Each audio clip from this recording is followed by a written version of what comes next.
Episode 16. Are you ready to take your eBay business to the top? Well, if so, buckle up and hold on. It's time once again for So You Want to Sell on eBay with your hosts, Ron LeBeau and Ali Young.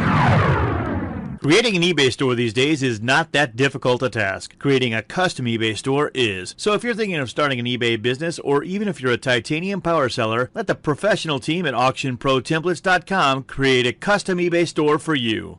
Welcome to another episode of So You Want to Sell on eBay. I'm Ron LeBeau. And I'm Ali Young. We have a special guest for you today, guys. Joel Nelson comes to us from Zen Investing. He has a Zen Investing podcast and a website, zeninvesting.info. Joel, do you want to tell us a little bit about your background, please? First of all, welcome. Yeah, welcome, Joel. Thank you very much, guys. It's quite an honor to be asked to be on your podcast. It's great to be here. Look forward to it. Absolutely. So tell us a little about you, Joel. Well, give our listeners just an idea how you got started. I guess it depends on how far we want to go back, but I'll be as... Since you were born, Exactly. Joel, that's where we want to go back to. I was born on a cold December. Can you speed it up just a little bit? Okay, let's fast forward. What brought me to, my background is in trading, specifically systematic futures trading, which is a really fancy way of saying using computers to find patterns in commodity markets and then trade those. Around that, I ended up writing a book last year, started a podcast and blog, as you mentioned, the zeninvesting.info, to kind of show people that a lot of the things that they assume about finance are often, and in fact, most cases, completely wrong. And then simultaneously to that was managing a small hedge fund. And long story short, between the book and the podcast and managing this fund, I made myself sick just from too much work and stress. And I turned to help. Is a great woman named Alicia Dunhams who specializes in packaging books and book marketing and guiding authors. And I needed help for my second book, and she gave me a lot of great ideas. But probably the greatest idea she gave me was to try a virtual assistant. I'd heard about virtual assistants. Like so many people, I've read Tim Ferriss's 4-Hour Workweek, where he speaks favorably about virtual assistants. If you Google virtual assistants, you'll see all kinds of different things. But A, I didn't quite know what it meant, and B, it all sounded too good to be true. You hear these stories of paying someone $5 or $10 an hour, and them being master's degrees or PhDs and, writing business plans or editing books. It just sounded too good to be true. But I had made myself sick, literally. And I just wanted to try something radical. And, I think of risk and reward in maybe different ways than other people. But what appealed to me about this virtual assistant thing is that I could quantify my risk going in. So specifically, I was going to try it for a month. I knew exactly how much it was going to cost, and I was just going to see what happened. And either way, it was going to be an experiment, and I was willing to pay the $500 to have this experiment. Long story short, that experiment really paid off because, for $500 by the end of it, I had connected with a couple amazing women in the Philippines, virtual assistants. They had created a blog for me, a podcast. We're editing podcasts. They even edited a book recently. But most important, they started handling all the social media things and email. And they basically added 3 to 4 hours to my day of things that I was, spending time on that's really non-essential or what other people might call not revenue generating. So I was just excited about it. And, I was happy to tell anyone about it. So podcast guests would come on and I'd say, hey, by the way, I got to tell you about this thing that just happened to me, and telling friends. And so after about a couple months and 10 introductions, just, for free with Skype, introducing these women in the Philippines to friends all around the world, and everyone saying the exact same thing, okay, this is the greatest thing ever, and then becoming clients, I started to think, hey, maybe there's a business here. So I talked about it with these women, made some notes for myself and others about what we did not like about virtual assistants and common failures, and tried to incorporate all the stuff that does work and take out the stuff that doesn't. And out of that, ZenVirtualAssistants.com was born. And what started out as a kind of part-time fun thing has quickly grown into a nice online business. That's a lovely story there. And The part I like is that you realize that, it's too much for you. We had a guy on a show once who said if you were the owner of the Subway, you wouldn't be in the background making the sandwiches. And from what I'm hearing, this is similar. This is a way that it frees up your time. Like you said, you get 3 or 4 hours extra time, and it allows someone else to do the jobs, which allows you to focus on something else. Is that what it is it? That's exactly what it is. And, the way you described the Subway is perfect. And, it makes me think of, a couple things, Allie. One is that, not to go too far on an anarchist rant. Go on, please. But I will anyway. This is actually, I was just speaking with someone about this just a few podcast interviews ago. He's an alternative education expert.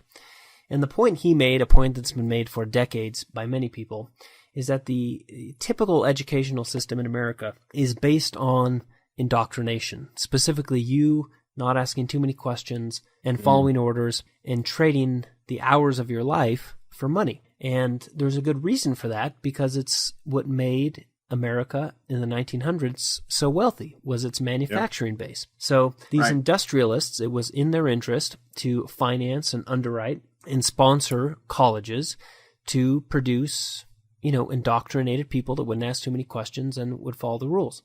Well, the only problem with that is the world changed, and it changed really quick. And America specifically no longer has a manufacturing base. So you've got all these people who got really good at not asking questions and following rules and trading hours of their life for money. And now there are fewer and fewer jobs that do that.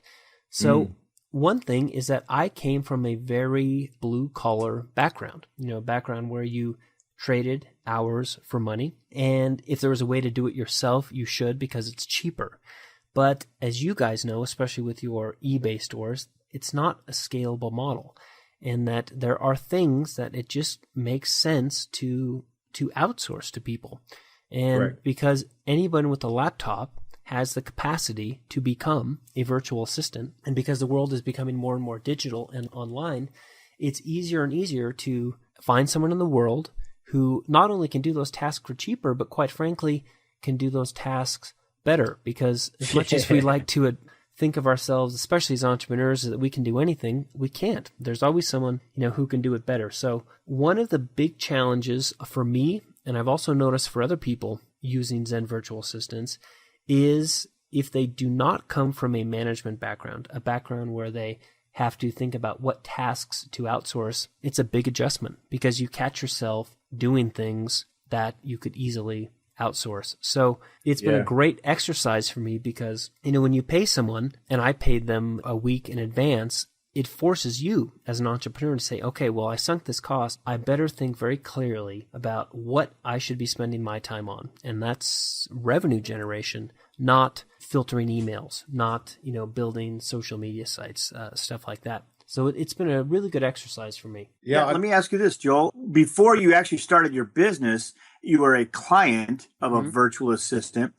Did you have a problem? And I would imagine that a lot of people have a problem maybe turning over the responsibility of, oh my gosh, all my email is going to be in their hands, or the blog post or the website, whatever you're doing. Obviously there's some training involved. And one of the other questions I had was, is there a language barrier in type? Are they writing for you in English the way we speak here in the United States? Those kinds of things. The first question is yes, of course. The biggest thing for people that they seem to struggle with is giving up power over their email. Yeah, it's a scary thing. It's your email. There's potentially sensitive information in there, or even giving power to your website. Maybe it's your WordPress site or something like that. And I can tell you, for me, that I was so exhausted that I was exasperated, and I just said to hell with it. And I just totally relinquished power to them. It worked out perfectly for me, and it seems to have worked out just about perfectly for everyone else. But nevertheless, you bring up valid concerns. If you have potentially sensitive information, how do you give that over? There's a couple software services, the name of which escapes me, but I'll get it to you before you release this podcast so you can put a link. But they're free services that allow you to create individual passwords for your passwords, so that when you give a password to a virtual assistant, that it then tracks that password and it limits them. It creates, sort of a firewall around what they're given access to. in my case, I have such trust in these women that they have access to everything. In fact, I'm often asking them what my passwords are. I literally am. How do I get in my email? How do I get in MailChimp? All this stuff. But that's a valid concern. The second question you brought up is the language barrier. And the answer is yes and no. It's a problem. No, it's not a problem depending on the virtual assistant you choose and what you choose them for. And what I mean by that is, first virtual assistant, what I call rockstar virtual assistant I connected with, was Penny. Penny is a woman in the Philippines. Penny has a master's degree in journalism. Penny was a syndicated writer for a newspaper and a journalist, and she actually edited a how-to virtual assistant book of mine. So her English is as good and in some ways better than mine. But she is also an anomaly. There are other virtual assistants. There is a language barrier. And I'll tell you, Ron, more than a language barrier, a thing I've noticed is a cultural barrier. And what I mean by that, and I'm interested to see what Ali thinks about this, obviously living in Thailand, is in the Philippines, they're a very passive people. So they will avoid any conflict. And part of that means if you ask them if they understand something, they will say, yes, sir, whether or not they actually understand it. Now, in some ways, that's great because they just work hard and they put their head down and they do a great job with great value.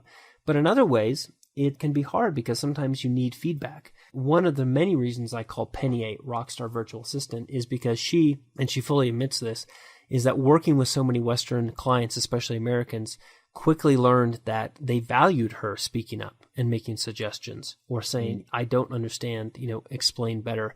So she's very, very outgoing. So more than a language barrier, I think people need to be, especially coming from the West, be culturally sensitive and make their virtual assistants feel comfortable saying, I don't know, or I need more information, and sharing ideas for selfish reasons, because many of these women and men, virtual assistants, they've had dozens of clients and dozens of success stories. So it's really silly not to ask them what they think, because they've seen success and failure from the inside many times more than a entrepreneur starting for the first time. Definitely, and it's their world that they're in. And I imagine that's where your website, zeninvesting.info, comes in. I imagine being through all these headaches, you started out, you've obviously found the system right now, but you must have hit your head against a wall a few times trying to find the correct places and stuff like that. So from a person like my perspective who wants to start doing this, is this where we would contact you at zeninvesting.info and allow you to do all our headache? Is that how that's worked? Yeah, zenvirtualassistants.com. And there's also a podcast where we answer some questions. You can just go on iTunes, Zen Virtual Assistant. But one thing I noticed, and I've seen with other people who have had less than ideal experiences with virtual assistants, is almost always it's the client's fault, i.e. it's my fault or the other person. And what I mean by that is, people hear virtual assistant and that word or that phrase applies to a wide range spectrum. It's almost like saying drugs. Well, yeah, Yep. Drugs, there's nicotine and then there's heroin, but Yep. They're both drugs, but they're very different. And what I'm trying to explain through that analogy is that when people say virtual assistant, well, that can mean a college-educated American virtual assistant in San Francisco who costs $40 an hour. And you can also use the word virtual assistant to describe a $2 an hour graphic designer in Pakistan. Mm-hmm.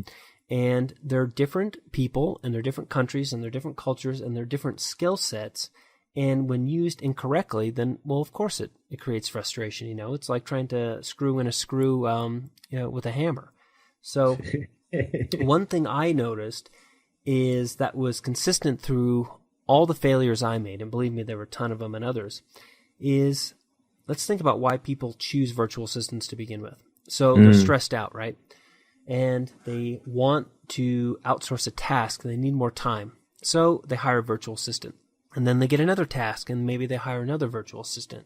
And before long, you've gone from being overwhelmed with projects to being peaceful and blissful in outsourcing them, only to wake up one day and realize, I've turned into the manager of 10 virtual assistants all around the world. And now you're right back where you started. You've got 10 different people, 10 different personalities who are probably not communicating, 10 different invoices coming, 10 different... the whole thing can just spiral. So the key thing that we did at zenvirtualassistants.com is we created a one point of contact system.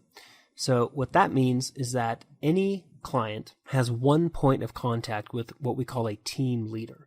And that team leader is like the most senior, best English-speaking, most experienced virtual assistant. And what that allows us to do is then if you have multiple projects, it allows the client and the team leader to liaison between each other and have an idea of what the overall project is. And then the team leader sort of sub-outsources those specific tasks. Do we have a team of over 30 virtual assistants in the Philippines, with each of them having a specific skill set? So if you need graphic design, that goes to the graphic design.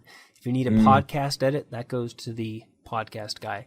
And what that does is it creates a one point of contact.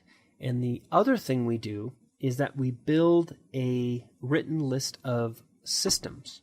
Say you have repetitive processes as an entrepreneur, things like checking your email, where an email goes, how you answer a Facebook, what your Facebook page looks like, LinkedIn, all the social media stuff. Well, what happens to a lot of people is they outsource that to a virtual assistant, and then the virtual assistant gets sick or retires or something happens, and then all that work is gone.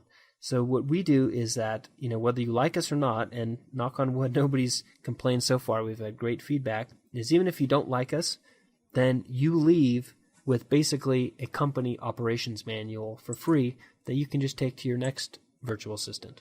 Very handy indeed. So as an example, I'm an entrepreneur out here and I want to get this started. What would be my starting plan? I mean, you figured this out and it's taken you a few years and stuff, but for someone like me, as an example, who doesn't know what they're doing, what would be the sort of steps to get you to this point, do you think? Well, there's a lot of answers to that. One is you can just figure it out yourself. You can go on Elance, you could go on Fiverr, you could go on, I think it's virtualassistantphilippines.ph. There's plenty of ways for you to find a virtual assistant to just Google that. Mm-hmm. But if you have especially if you have a project, especially if you are unfamiliar with how to delegate and you're not familiar with doing that, I would recommend finding a site that has that one point of contact and then asking yourself what you need done. For some people, it's important for them to have an English-speaking full-time virtual assistant for $40 an hour. I'm of the opinion that, if you're going to spend $40 an hour, you might as well have a human next to you. One of the cost savings is one of the most important parts of virtual assistants because it gives entrepreneurs, startup entrepreneurs, or even part-time entrepreneurs, it gives them access to staff at a fraction of the price that they normally wouldn't be able to afford. Yeah. That said, if you expect a $2 per hour Pakistani virtual assistant to act as a rockstar virtual assistant for you and manage teams, I think that's also unrealistic. So the first thing is just ask yourself some questions. What am I trying to accomplish? For how long am I trying to accomplish it? And what are my priorities? And then after you answer that, I think you can start to narrow down, what virtual assistant company and services are best for you. I think you've really landed onto a good thing here because myself, when me and Ron, we do our businesses, we do struggle with the question that Ron says sometimes, it's about, okay, when it comes to coding as an example, I know how to do it all. And sometimes my brain tells me, oh, do you know what? I could do that. I'll get it done quicker than this virtual assistant. And what ends up happening is I take on all these projects and now really I've got less quality time with the family or doing the hobbies that I like doing. When you said you got sick, you get really sick from this, that's the turning point. And then realize, hey, it's going to cost a bit of money. That's okay. But it's going to make more money in the long run because you're not wasting time, losing your time's money, And I think it's really a great thing you have going here, Joel. Thank you for saying that. And, one thing that the team is doing at the moment, I won't tell you what company they're doing this for because I'm sure their clients won't be happy to hear it. They're outsourcing their outsourcing. Specifically, there's a U.S. company that works with finance companies that need websites. And they charge considerably more than the virtual assistants, but what they're doing is they charge a service to their American clients, and then they simply outsource it to Zen Virtual Assistants. So in your example, yes, you know how to code, but what you could possibly do is keep your existing clients, add new ones, and then simply become a task manager where you outsource the coding to the virtual assistants. And then that creates a lot more scalability for a business like yours, because instead of one project at a time, you can handle dozens at a time. And there's a lot of ways to create services like that. In fact, one of the biggest challenges we've run into is the team is good at too many things. And so, 1 week, or I should say 1 month, because we work on, no contract, monthly plans, quit when you want. 1 month the team is working for a hedge fund manager in Manhattan. And then the next month they're working for example, a friend of mine, IndyCar driver Justin Wilson, needed some work done. And then the month after that they're working for a mortgage company. So, the good news is that they're incredibly versatile and that they can do all this stuff. The bad news from a business perspective, from my selfish perspective, is that it's hard to build repeatable system when you have a new client with new demands all the time. So one thing we're really narrowing down on is finding, niche markets, places where we can bring a ton of value, provide, services that are as good or better, honestly, than some of the Western services at a fraction of the price, but do it in a way that we can build some systems so that there's some scalability and it's repeatable. But, we're kind of in a beta testing stage at the moment. We're seeing what works and what doesn't. But anyway, we're open to new ideas and new clients. And I don't want it to sound like charity by any means, because you're not sacrificing on the quality, again, depending on what you expect and what you're doing.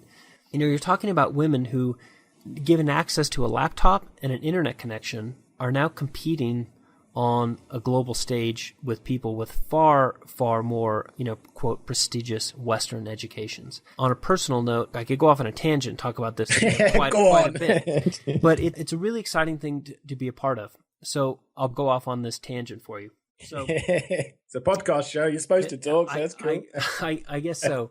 I've completed a book. It's going to come out probably in the first quarter of 2015. And it's about complex dynamic systems, which sounds really scary and complicated, but it's really not. It's just basically looking at the world instead of through a causal model where one domino falls and hits another, looking at it through a feedback model where things circle and feedback. And one of these feedbacks that is affecting all of us is, of course, climate change. And what people don't understand is that ultimately, if we distill it down to what really causes climate change, it's too many humans on this finite planet engaging in unsustainable habits, right? So the clearest what's called non-linear interruption in the feedback loop is for people to have fewer children. And one of the clearest ways to make women have fewer children is to empower them and to educate them. And as they become more empowered and more educated, they, quite frankly, are too busy to have babies. And with fewer babies born, the environment tends to improve. So one of the great things about, virtual assistants is that it's empowering all these women who are kind of on that path to begin with, because they've taken the entrepreneurial initiative to learn a skill, continued education, computers, internet, but to reward that and connect these really enthusiastic, hardworking women with a lot of Western entrepreneurs who don't have access to labor at this price and at this skill level domestically. It's a really cool thing to be a part of. And as you guys know, through your eBay store, if you have a laptop and an internet connection and a good idea, you can make some amazing things happen. And, Joel, I will say this. I think your timing in this virtual assistant setup is impeccable, because right now we've never been busier. As people, we've never been busier. We've never taken on more tasks. I know I have 3 monitors. I know Ali has 3 monitors, and we have them full of applications and things that we should be doing. And, Ali and I talk about the white shiny rabbit, that distracts us, and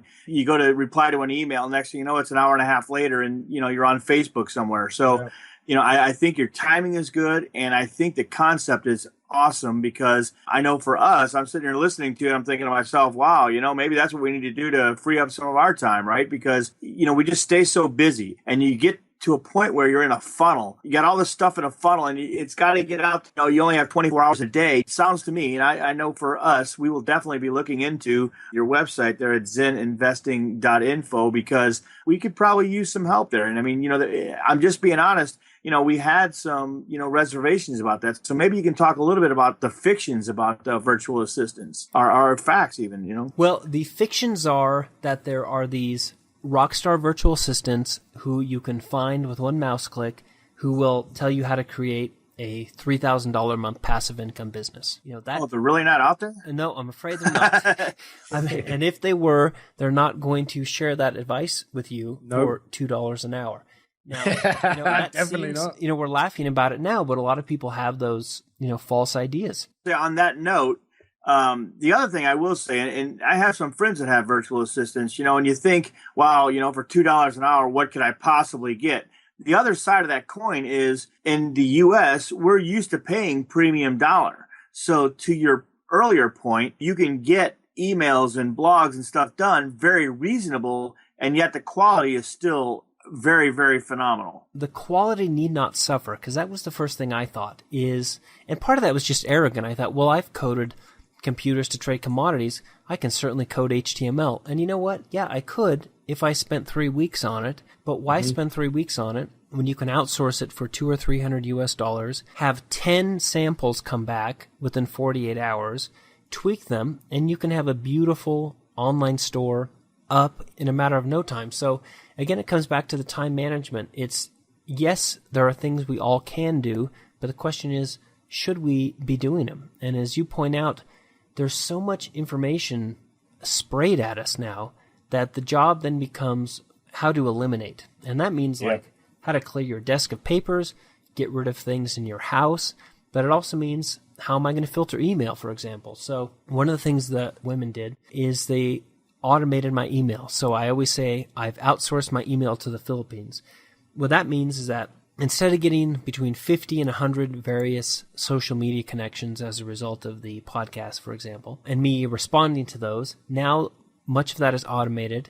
They go into individual folders, and then Penny sends me a priority, say 5 emails at the end of the day.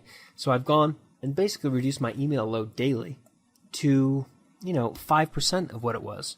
And the priority That's emails, genius. And they're emails that are revenue generating emails, She sort of separates the wheat from the chaff, so to speak, so that the emails I get are business opportunities or revenue generating opportunities, not noise and spam. And that alone, honestly, if somebody just hired a virtual assistant to do that, one service, 1 month, sort out my email, create filters and automate it, I mean, that would be enough. That pays for itself in time in the first week. It's now time for the lightning round, but before we do, let's thank our sponsors.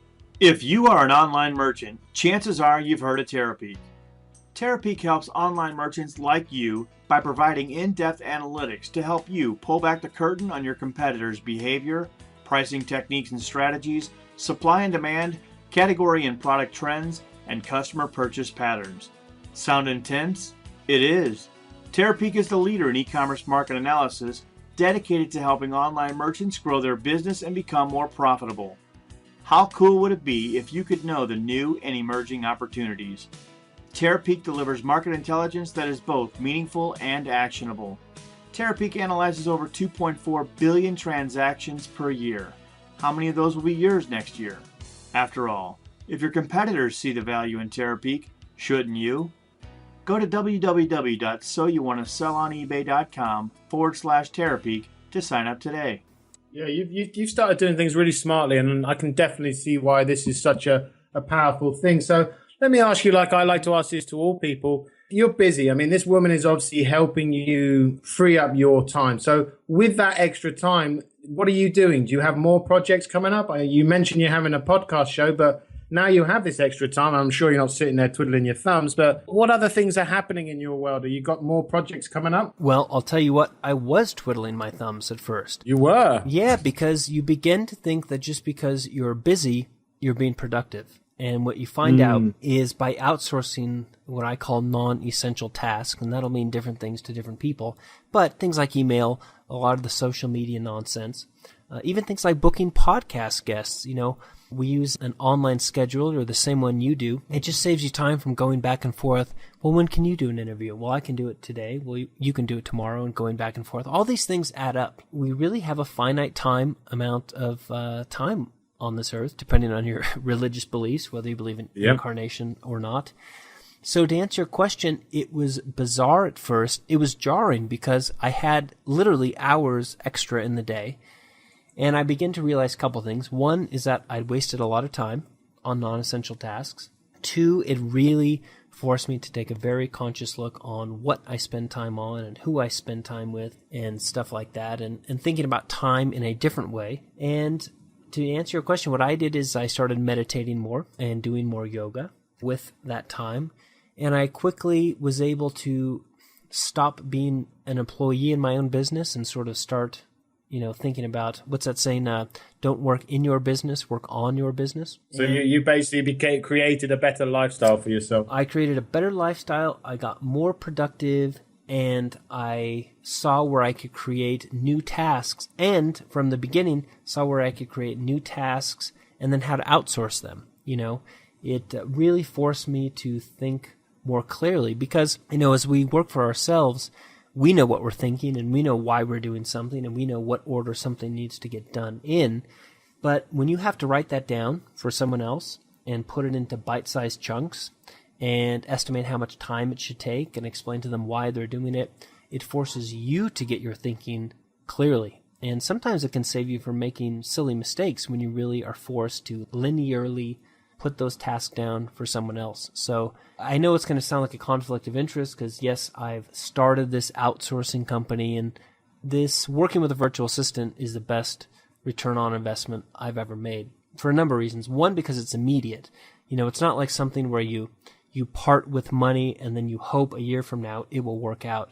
Within the first month that it's working. And two, it's a fixed cost. It's a fixed bet experience. For you to spend that money, I'm going to spend 1 month, I'm going to let go of the reins, I'm going to hand things over to people who are better at some of these tasks than I am. And if it doesn't work, well, it costs me $500. So I know that sounds like a biased comment from a guy that owns an outsourcing company, but keep in mind that I didn't start owning an outsourcing company. I started as a guy that was, totally overwhelmed and confused, and then kind of organically this whole thing came together. But that's that perfect point, isn't it? That's that point of desperation that leads to success. It's that, I can't handle this. Something needs to change. And when you take that change, something beautiful comes from it. I mean, probably if you hadn't had that desperation, would you think you'd be where you are now? I don't think anyone ever has done anything because they're happy or content. I'm talking to you on an Apple laptop right now. This laptop is not in front of me because Steve Jobs said, I think Bill Gates really has got this computer thing figured out. I really don't have anything to add. I'm totally content. Buddha. That's right. Buddha didn't say, I'm pretty content, being this prince, and I really don't think I have anything to improve upon. So you guys in your podcast, you didn't start your I Want to Sell on eBay podcast because you said, I don't think anyone has anything useful to say about selling on eBay. It was because you didn't have information that you wanted.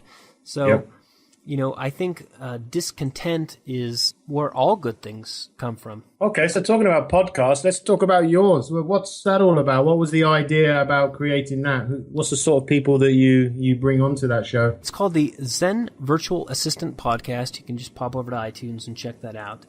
And what I wanted to do is I wanted to start interviewing entrepreneurs, and much like we're doing now, and then talk about how virtual assistants can and cannot help them. And it's been really great, as you guys and I talked about a little before. The greatest thing about the podcast is it creates almost an excuse for you to reach out to people who maybe you wouldn't normally have access to, or maybe would be afraid to ask for advice, and have a really honest conversation about what works and what doesn't.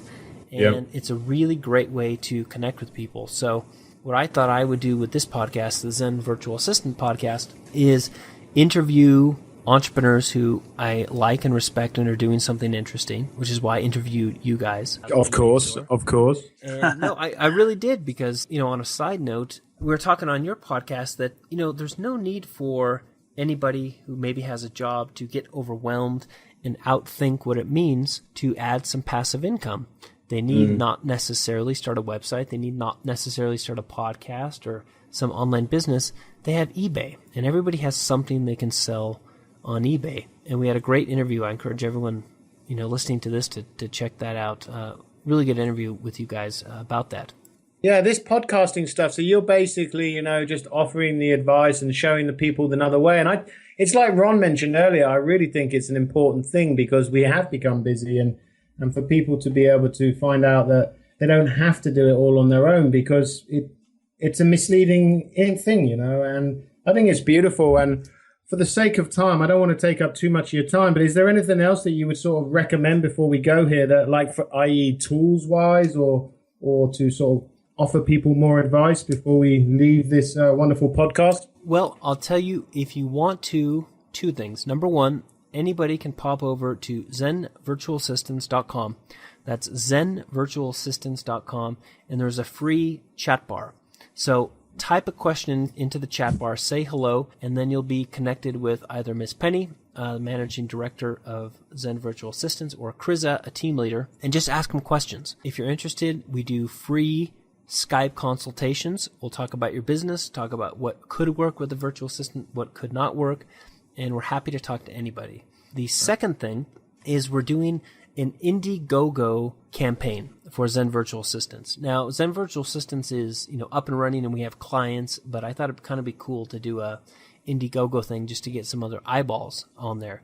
And there's a couple cool perks. First of all, even if you don't need a virtual assistant and you don't want a virtual assistant and you think everything we've talked about is complete nonsense in this podcast, if you go to Indiegogo, they have a great service where you get a referral link. What that means is a very easy 3-step process. You go to Indiegogo.com, type in Zen Virtual Assistants, you'll see it. It's the first thing that pops up. And there's a customized link there. And if you share that link with your friends, then anybody who clicks on that link who buys a service, which happens to be 20% off this month of October, then you get $50 in Amazon cash. So if you want $50, that's per referral. So if you want $50 in Amazon cash per referral, whether or not you actually believe in virtual assistants, you can do that.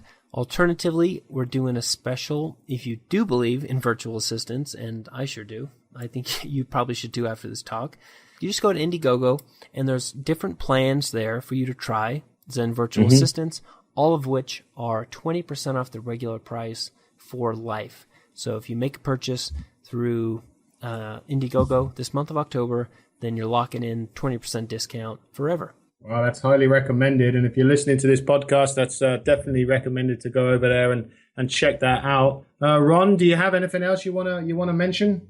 No, Joel, I tell you what, this has been very informative. And I know Ali and I have talked about how we're going to kind of delegate some of our work. So I guarantee you we'll be over there and checking out the website to see, how virtual assistants can help us as well. Well, Thank you both so much for having me on the podcast. And again, I don't want it to sound like a hard sell. I'm just excited about it and enthusiastic. And if you have any questions, just go to zenvirtualassistants.com and we'll just chat for free, and figure out what works and what doesn't. And I'm there, and Penny's there, and Chris is there to answer any questions anybody may have. I don't see why anyone wouldn't. You've got such a, you can feel the zenness in you. You've got such a laid back, the way you talk and everything like that. You make people feel reassured. So I'm sure you'll become very successful. We will actually put today's show notes on our website. You'll be able to find it at www.soyouwannasellonebay.com/Joel Nelson. But before you quickly go, Joel, is there like Facebook, Twitter, or is just the best way to contact you is via that the links that you gave already? I would Google Zen Virtual Assistants and all the social media stuff will pop up there, or just go to zenvirtualassistants.com and there's social media links to connect there. Yeah, stop by and have a free chat and see if we can help you. Sounds great, and we'll put all those links on the show notes page, so make sure you check that out. We wish you continued success, Joel, and from everyone here at So You Want to Sell on eBay, I'm Ali Young. And I'm Ron LeBeau. Well, that's a wrap to another awesome show. Don't forget to subscribe to us on iTunes at soyouwantasellonebay.com/iTunes. Follow us on Twitter at Your eBay Podcast and Facebook at So You Want to Sell on eBay.